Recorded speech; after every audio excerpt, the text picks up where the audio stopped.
Hi, and thanks for joining us for this episode of the Survivor Series from the Fig Tree Podcast. Today's episode is a continuation of our interview from the last podcast episode with Gill Larsen. If you haven't already listened to it, go back and hear the emotionally moving story of how tragedy struck her life suddenly and how she managed to make her way through the days and the weeks which followed. But Gill's story is not just one of survival. It is one of a woman who has thrived in the place in which God allowed her to land. This second part of the interview tells of some of the tools and the resources of which she has availed herself and the hope and help that is available for anybody listening who may feel like they've reached the end of their rope. Don't give up. There is hope and help available. So we will just pick right back up where we left off with the previous podcast and get right into what Gill had to say.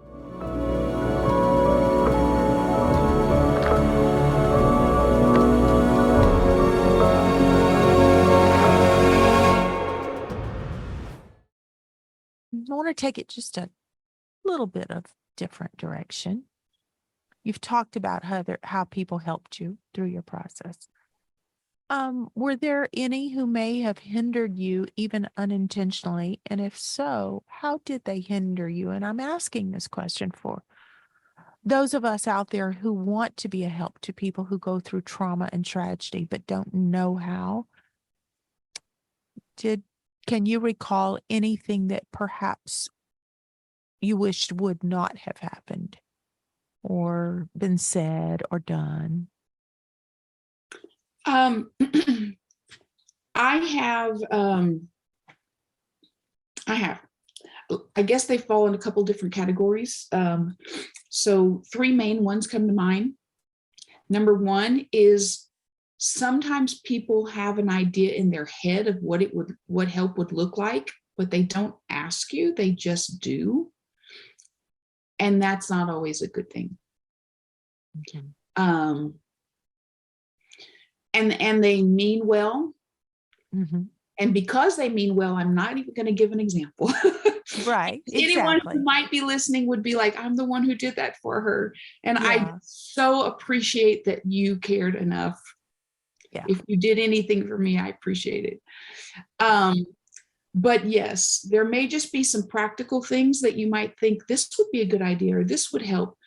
Then let me just say, if you want to be that person, just ask.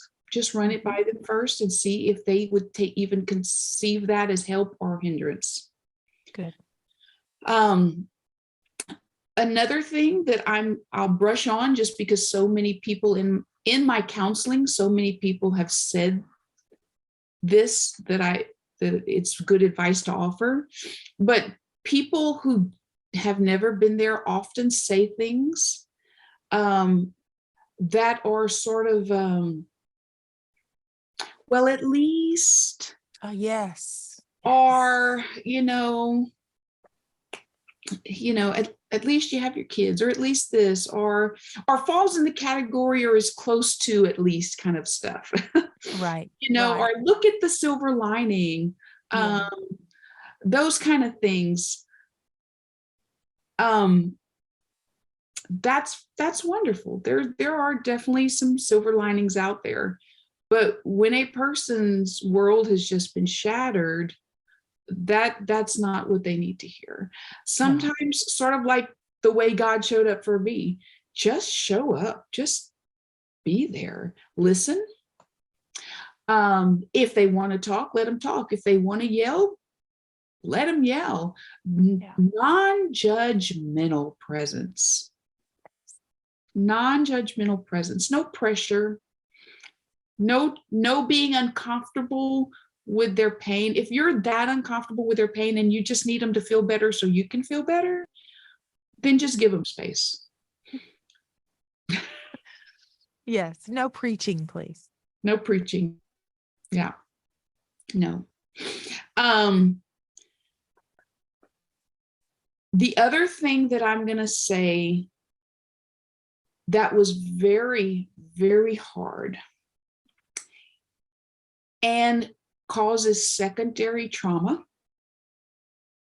in a major way is the children involved who've now lost a dad. People often feel sorry for them and make them promises that they don't keep. Wow. And you have no idea Oh, how much that hurts. So I got a 7-year-old boy, right? Men at church, well-meaning men, wonderful men. God forbid they would do this on purpose. I know they wouldn't. They go to church, they see Caleb who's hurting, no dad, and they might say something like, "You like to go fishing? I'm going to take you fishing." Or, "Hey, do you like to play baseball? We should just take a Saturday and go play baseball." Life is busy.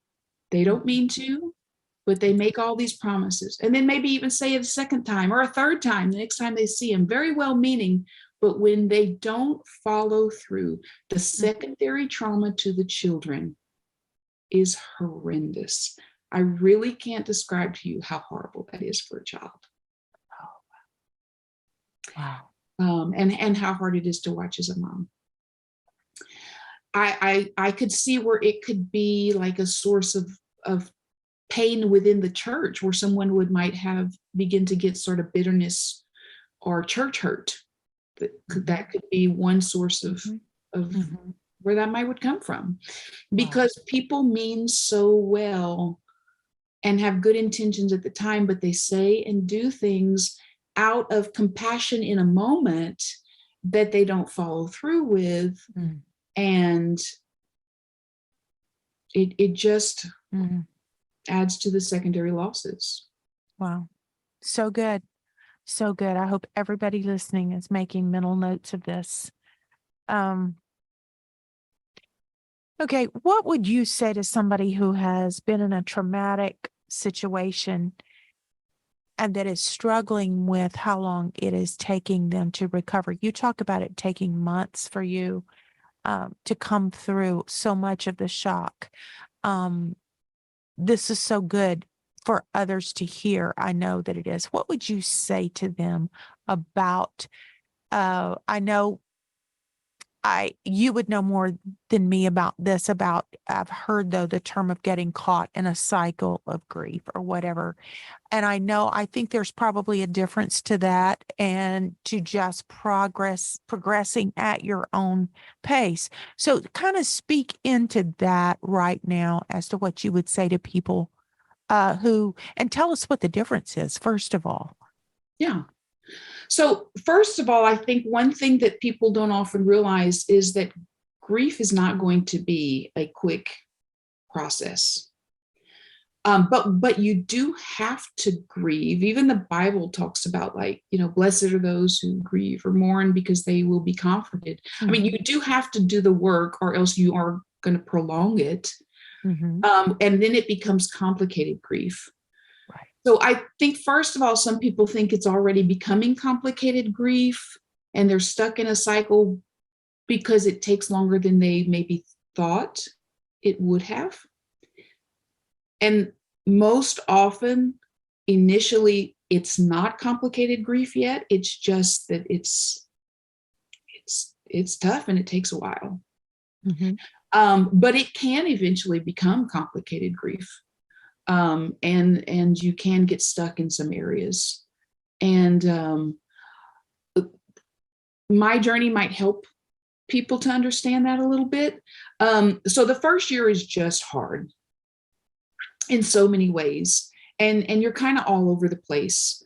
For anyone listening that might be going through grief, I would encourage you to Google the ball of grief.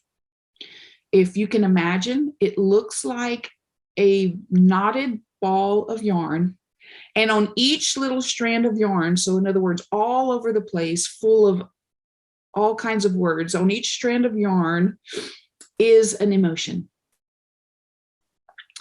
And grief often looks like that tangled ball of yarn with 50 emotions all tangled together at the same time.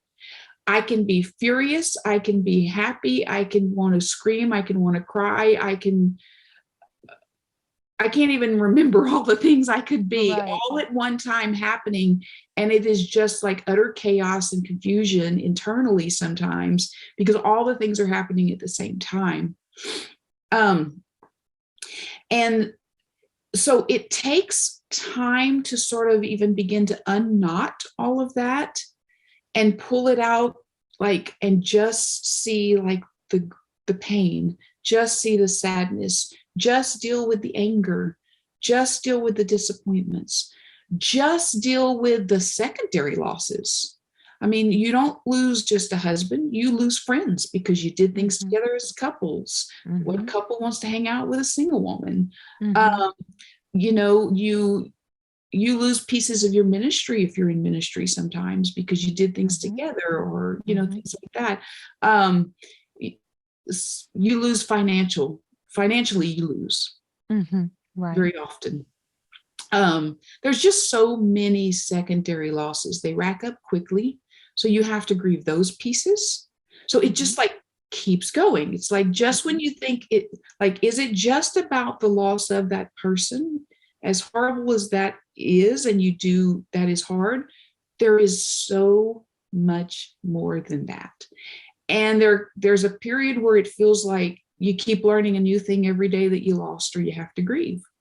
And that just takes time because you don't even know what that looks like in the beginning. And it may take a year or two to even know what all the things are you have to grieve. Mhm. Wow. So there is no quick process. And it's almost sometimes a danger to the process of grief when you begin to have some good days, because you get a glimpse of having a good day and you're like, oh, it's been so long since I even knew what a good day was like. A breath of fresh air. This feels wonderful. And then it's short-lived, and then you're kind of upset because you're like, I took 2 steps back.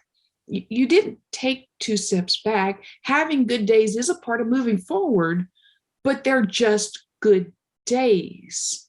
And you're going to sort of have bad days again. And eventually you'll get more good days and then more good days. So don't let switching from a good day to a bad day to be a discouragement, because it is actually still a movement forward.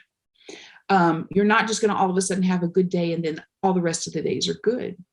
One of the things that makes grief complicated and where people can get stuck is because you hurt so deeply for so long that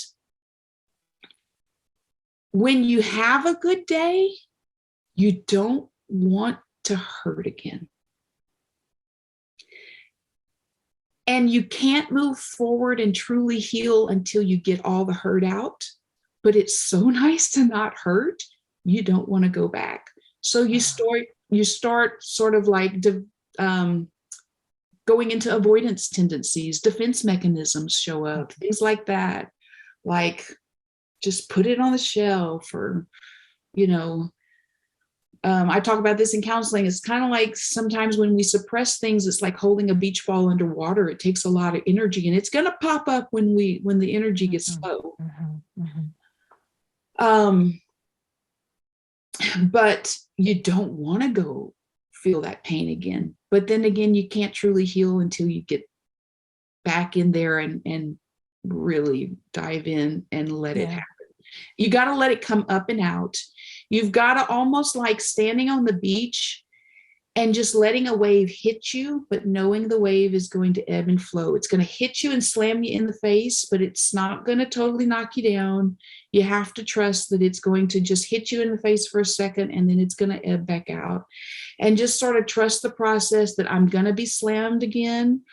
But if I just kind of can ride the wave, it's going to go back out. It's just another wave. So good. And that is sort of just, you just have to, you have to learn to be okay with the pain. Mhm. You're not going to always Mhm. live there, but it is going to hurt while it hurts. Mhm. A lot of people talk about the 5-year mark being a point when it feels like you can kind of begin to move forward in a new and different way, and sort of really, because in a way You don't die, but you do. Mhm. And I would say that that grief is probably different for someone who maybe, like I've lost a dog that I had for 17 years before that was I loved the dog and I had to grieve. Mhm. Absolutely. But I probably didn't take 5 years Right. to be myself again. And so I'm not diminishing a loss, a smaller loss, but it may not be exactly like this journey, you know. Right. But when something has been this close to home and it was so much an interwoven fabric of who you are, Mhm. like maybe a Yes. child or a spouse, um, losing yourself to disease, I would say Mhm. probably falls in this category. Mhm. Things like that, maybe if you lose a ministry, probably Mhm. things that feel like they're interwoven into the fabric of who you are. Mhm. It's going to take time. So And a good. lot of people talk about the 5 year mark, really having to quit fighting and bargaining for who you were and just wanting the old you back, and finally being able to say, you know what, I will never be the old me ever again. How does it look to even find a new me? What does that even look like? Really just almost having to kind of reinvent yourself, let God remake you. That is a part of a deep grieving process, Mhm. because a part of you just wants back what you had. And even though logically, you know, you won't have maybe the person back, you just want sort of like things to be the way they were. And that's Yeah. impossible. It will never be. And that's why the last step of grief is called acceptance, Wow. because you just have to kind of get to that place where you're lay it all down and say, Mhm. okay, God, what is it? What does new even look like? And if you're a person trying to help someone going through that grief process, yeah, just no time pressure. And you know, not even a person trying to help someone in grief. If you are the person in grief, I think sometimes we are our own worst enemy. Like, this should be over by now. Why is this still going on? Like, I can definitely be my own worst enemy. I had a sort of time crunch that I felt like I should have met, and it wasn't happening. And you cannot make it happen. Well, that's it. That was going that's leading into what was going to be my last question for you here. Um, I know that there are people who probably feel like, okay, this is too great. This pain, this grief, it's too great. I won't recover from this. So, um, I've got to just move on because I'm not going to recover. I'm not going to recover. Um, what would you say to them? In a way, first of all, you never really move on. You just kind of incorporate, you integrate. So it's not like you ever like finalize that and boom, it's gone and done forever. Even things like, for example, when my children get married, my husband won't be there. When they graduated, he wasn't there. There will be Mhm. things throughout. It will never sort of like hurt less. It just won't hurt as often and won't sort of like overwhelm you for such a long period when it hits you. But I can still, something can happen and I can still sometimes be at ground zero, and it's just as real, even though I have made those steps forward and have come to some acceptance. um, so it's more of an integration, I guess, even once you get to acceptance.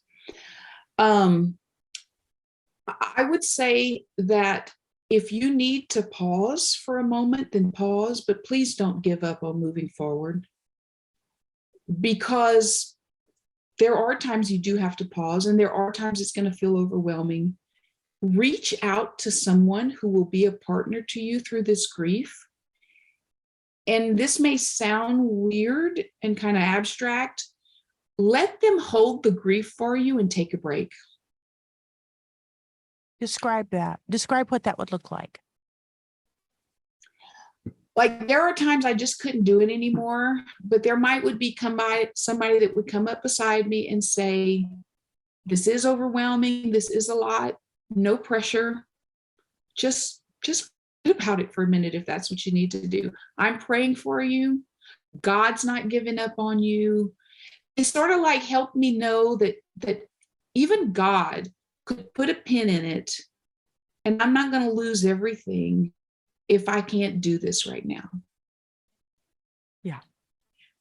And so it gave me permission to give myself permission to say, I can't do this right now, but I'm also not giving up in the long run.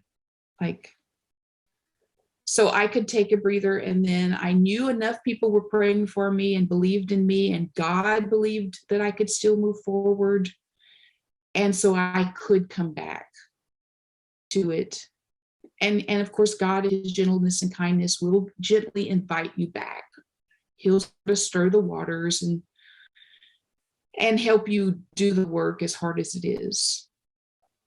So also what I'm hearing here is, in the process, if the gift of laughter comes your way, you shouldn't feel guilty for accepting it every now and then. Yes. And if you do feel guilty, don't feel guilty for that. That's right.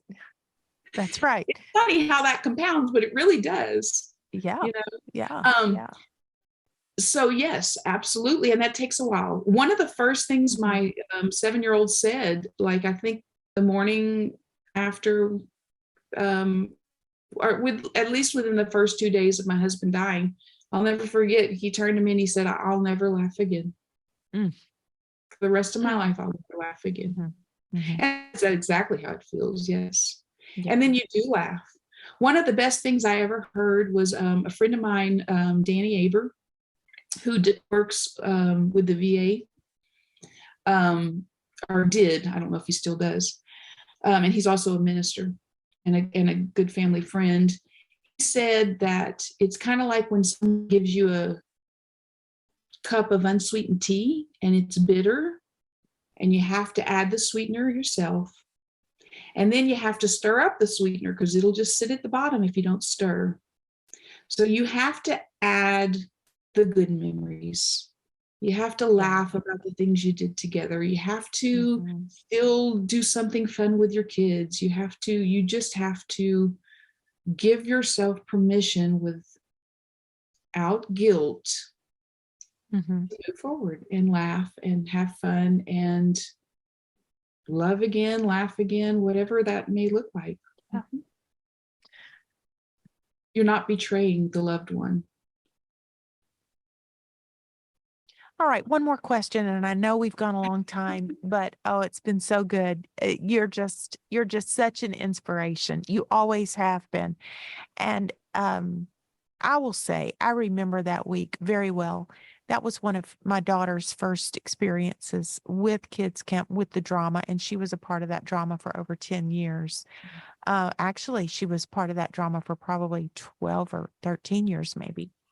But I had gone out there every day that week and had watched the whole thing. And so I didn't know you personally at the time, but whenever the news came the next week, I almost felt like I had been there that last week of the trauma. So I didn't know you personally until a few years after that.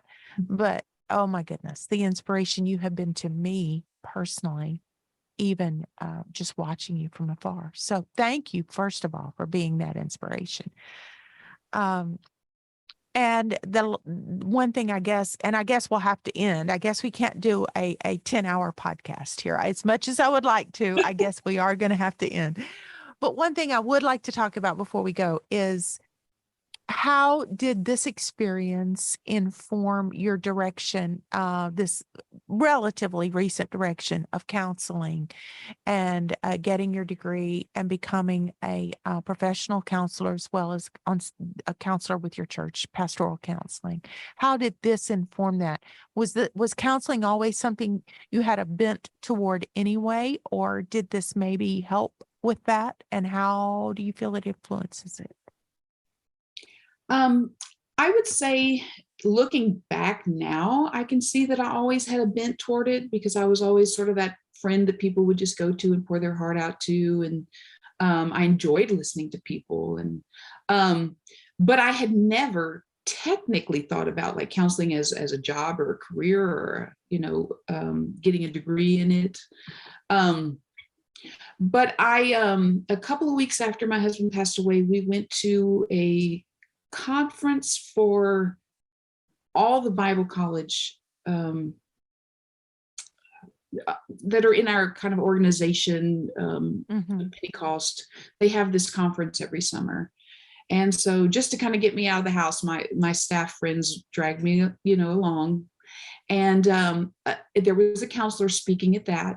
And she addressed some things that really emotionally helped me in those days. I think one of her topics was sort of like being when the Lord broke the bread and blessed it. I think was one of the things she talked about. And it helped me emotionally. And it was the first time that in my head, the thought popped in, like, I'd like to know and study some of the things she knows. Like I would, and then I got a letter a few weeks later that through, because my husband was a licensed minister, that through our organization, there were a few little benefits that came with it. And the letter led me to believe that if I went back to school, that one of the benefits is that this insurance would pay for me to go back to school. That, like, because of a spouse, needing more income, that if they wanted to get a degree, they could. So I, at the time, I must say, thought though that I was like, oh, they're going to pay for everything. I didn't realize that 2 semesters in, that was all they were going to pay for. But that's okay. I mean, because I still think it was God, because I never would have even started if I wasn't under the impression. Yeah, so I'm not saying that because I'm like, feel bad about it. I'm glad. Right. Yeah. But because I never would have started. But as I sat there and thought, I could get a degree. And I had wanted a master's degree. My husband had 4 bachelor's degrees. I only had one. But we had both talked about pursuing masters. So I was like, this is it. And I'm going to do it for both of us, get my master's degree. And I was like, what am I going to get it in? Well, the first thing that popped in my head was counseling, both because of the counselor that I had heard at the conference and how she ministered to me. And because I was like, at the time, I didn't even think I would ever stop teaching. I thought I would always teach. But getting a master's degree in counseling gave me an opportunity to try to figure out what in the world this grief process was. Yeah. If no other reason, I was going to get it to try to figure myself out. Yeah. Genuinely never thought I would end up as a full-time counselor. Wow. And so every time they would say things like, pick your own topic for this paper, or pick your own topic for this presentation, I picked grief. And I just did as much of a deep dive into grief as I could. Wow. Interesting. That was my way of sort of counseling myself and getting myself some help. Right. Okay. So if someone wants to reach you these days for counseling purposes or for speaking purposes or anything, I know you have spoken you've spoken on a Zoom for me before, you've spoken at a conference for me before, and you do an incredible, incredible job. Where can they find you? What are you available? What is your availability and what do you offer right now? And we'll put all this in the show notes as well for anybody who may be listening. Okay. So currently I can be reached at by email, probably is the best form. And that email is thelarsencenter@gmail.com. And for anyone listening, Larsen is spelled Larsen. And so I can be reached, yes, speaking. I do offer like different forms of counseling, pastoral counseling. Some things are best happen under the heading of life coaching or relationship coaching for marriage counseling, things like that. I'm also board certified in those areas, which opens some other doors as well. Mm-hmm. And then the Larsen Center that I just gave you the email address for is also a launch pad where in the coming months, hopefully you'll begin to see it up and running. And there will be not only more counseling available, but also some classes. Things like, for example, working with compassion fatigue. Ministry often needs help in that area. Just a lot of dreams, ideas, intensives where someone could meet me for a weekend or a 3-day intensive, and you can get almost 6 months worth of counseling done in 3 days it's an intensive. It's called an intensive for a reason, but it's very effective. So there are things like this that I'm in the process of launching through the Larsen Center. Good. And you do Zoom, I am assuming, yes. So you do Zoom as well for somebody who can't travel and be with you in person. So, Gill, the subject has been heavy. Yes. Who wants to go back and revisit the heaviness a lot? Nobody. But the inspiration has been magnificent. You are an inspiration. You have shown all of us how to not just survive trauma, but thrive after trauma by putting your trust in the one who can help you through it. And you've just done a magnificent job. You're an amazing lady, you're an amazing mom. I've watched you through the years, and I know it hadn't been easy, but you're an amazing mom, amazing Christian. You've just done such a great job. So well done. I appreciate Well it. done. And thank you for spending this time today. And we're going to put all your information here so that hopefully anybody listening will feel free to reach out and glean from your experience and your incredible character and your love for God. Because that's what you've been to me. You've been an inspiration for just hanging in there and never letting anything take away from your love for God. And thank you. You're an amazing girl. Thank you. Love you very much.